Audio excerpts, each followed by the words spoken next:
Associate Professor Sarah Weiss, and welcome back to my beautiful balcony for another edition of Research Skills Primers, Writing. As master's students and public policy scholars, one of the most important skills that you're going to need to develop is the capacity to write. And so today we're going to look at how to be a productive writer.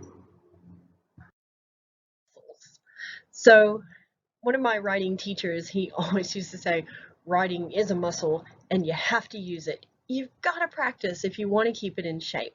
And what I want to talk to you about today are some ways to keep your writing muscle in shape, to get motivated, and to be really disciplined about your writing.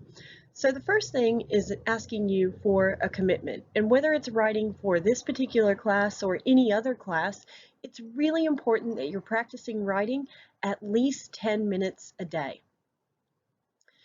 If you find that you're someone who is easily distracted by the internet or that email that you need to answer or your WeChat dinging, or if you're like me and you're at home and you're procrastinating, you're like, yeah, I'll just do the laundry and maybe that cupboard needs cleaning. Focus. A good way to focus is to use something called the Pomodoro technique.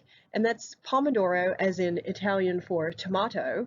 And the idea is that you have a tomato timer, and you can actually Google or look up on any web search for Pomodoro technique apps.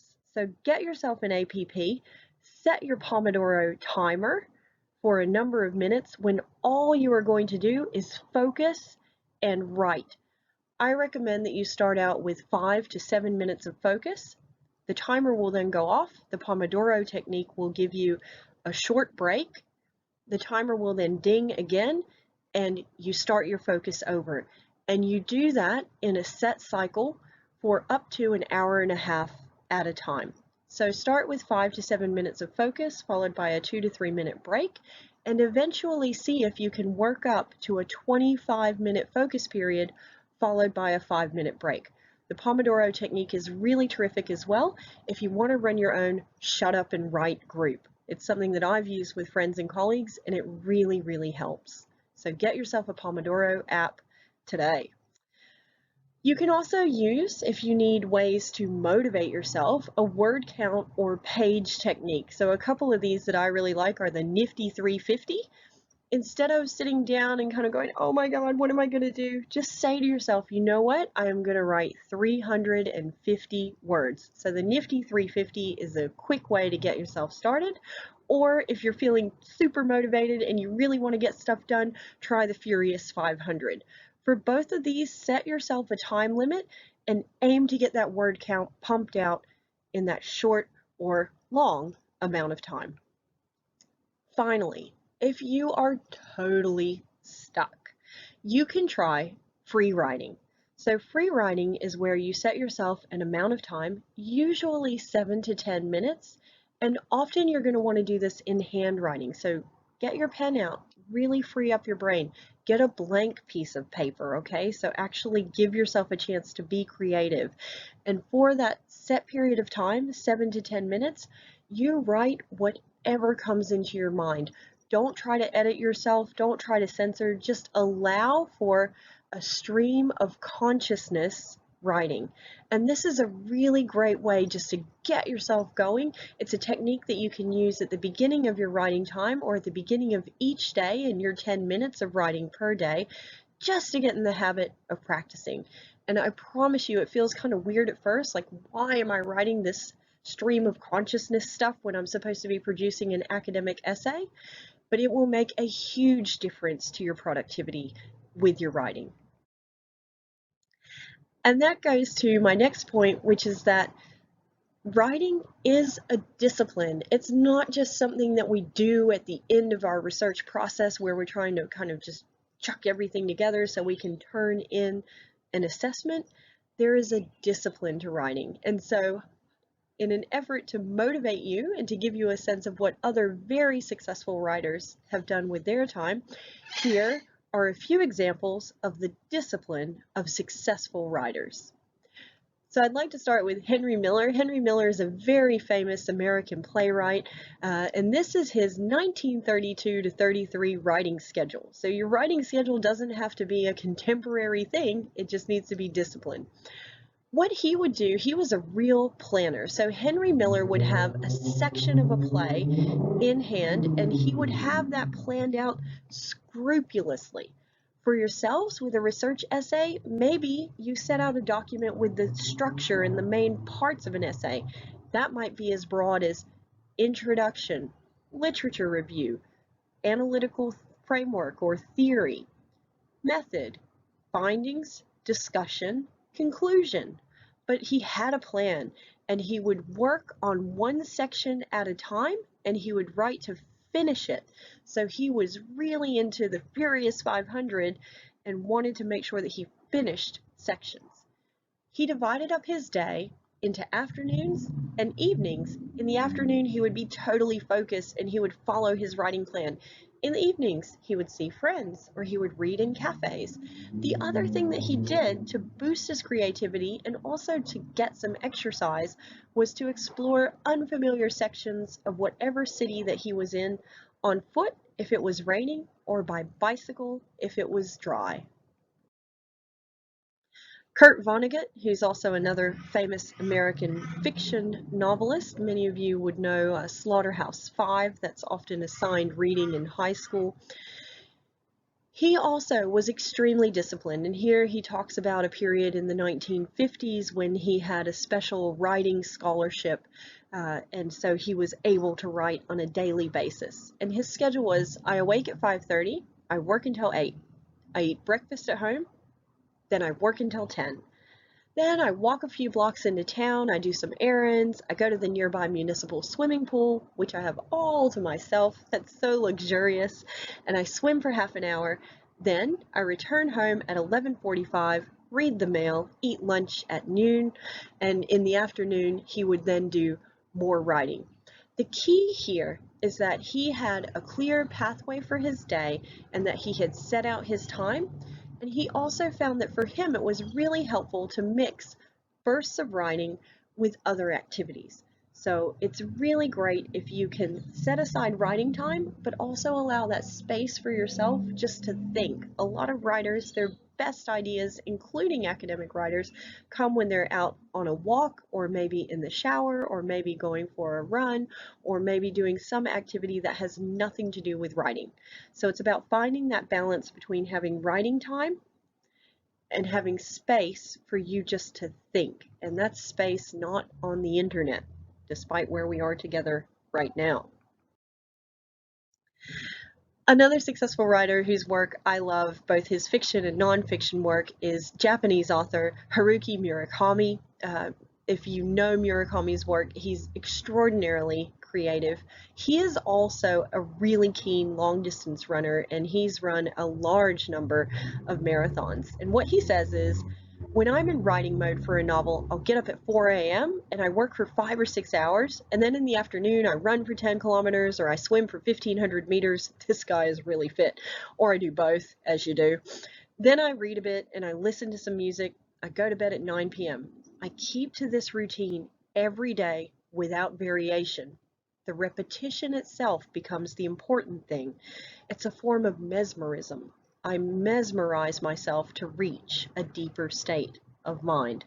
So he's taken a real Zen kind of attitude towards writing, and that may be something that some of you really enjoy and want to do. And certainly while you're studying, it can be one of the only times in your life that you can truly devote yourself to this kind of intellectualized mesmerism. So if that appeals to you, Haruki Murakami is your man, and you will all be very fit if you follow his writing regime. And I should say, I'm not suggesting that any of you should follow any of these authors' writing regimes per se. It's just to give you the sense that really successful writers are writers who have a routine, who have discipline, and, I hate to say it, a lot of them get up really early. Maya Angelou, she was the U.S. Poet Laureate when I was growing up, and I am just in love with her writing, so I've put her here. She used to rent a hotel room near her house to allow herself a separate space to go and write. And she would talk about making lunch, and she would say, then after all the lunch dishes are moved away, I read what I wrote that morning. And more often than not, if I've done 9 pages, I maybe save 2 or 2.5 or 3. That's the cruelest time, to really admit that it doesn't work. And so Maya Angelou's discipline is not only that she was going to a set space to do her writing on a regular basis, but also that she had a willingness to do what we call kill your darlings. You really have to be willing to edit your writing, and that's true whether you're writing a great novel or a piece of academic work. Editing is just as important as writing, and being able to let go of, delete, omit, or change writing that you've completed is a critical part of that. And we see that here too with Barbara Kingsolver. Her book, The Poisonwood Bible, was award-winning, and she's the author of a number of other really successful novels. And she says, I write a lot of material that I know I'll throw away. It's just part of the process. I have to write hundreds of pages before I even get to page 1. Now, you and I know that you're not writing that volume of work at the moment. Although for your theses, it's likely to be a big part of what you do, writing even more than what you need. So start thinking about that now and how you're going to set yourself up for that process of writing a lot and then getting rid of things, really paring down your writing to your very best writing. One of the things that I do, and I've found this to be super helpful over the years because I have a really hard time investing time writing stuff and then deleting it.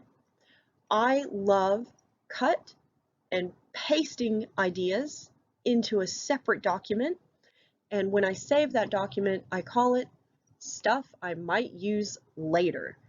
That has been an invaluable little document over the years where, okay, I've got something I've written, I really don't want to throw it away, but I know it's not quite right for this particular paper or article or media piece that I'm writing right now, but I want to save it.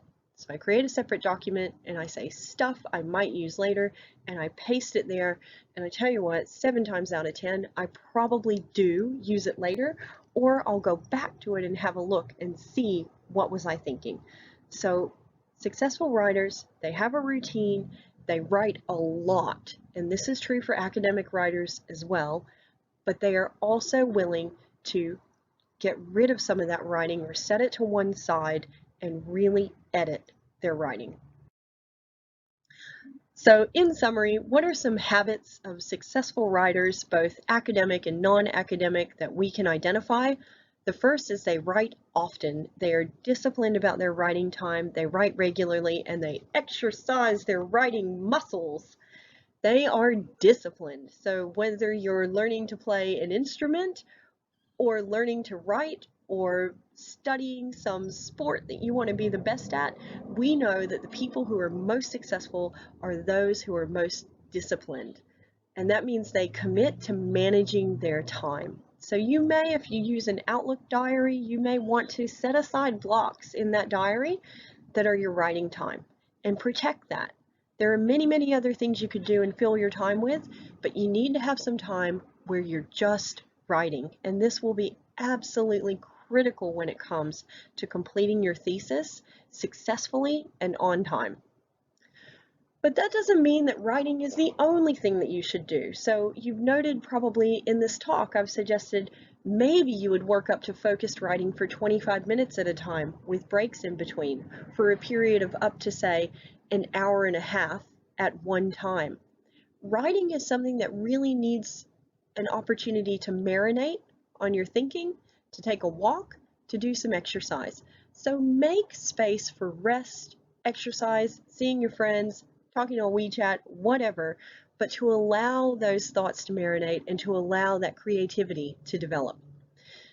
Be willing to kill your darlings. Some things need to go in the stuff I might use later folder, and some stuff probably does need to go in the bin.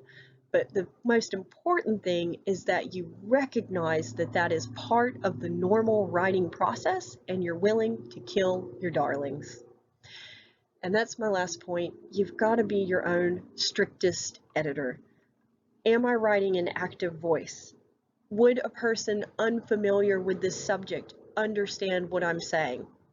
Am I relying too much on jargon? And if I am, I better take the time to define those terms. Am I being concise, direct, and clear? In academic writing, am I referencing and giving credit where credit is due? And am I really supporting my best ideas to come across in the most effective way possible? These are the tough questions you need to ask yourself to be your own strictest editor. And in a future Research Skills Primer video, I will talk specifically about editing and editing techniques that you can use for success in your research essays for this class, but also for other academic writing that you do, including your master's thesis. So that's it from me for now. I really hope these hints and tips motivate you to start writing and keep writing. And until next time, we'll see you on the internet.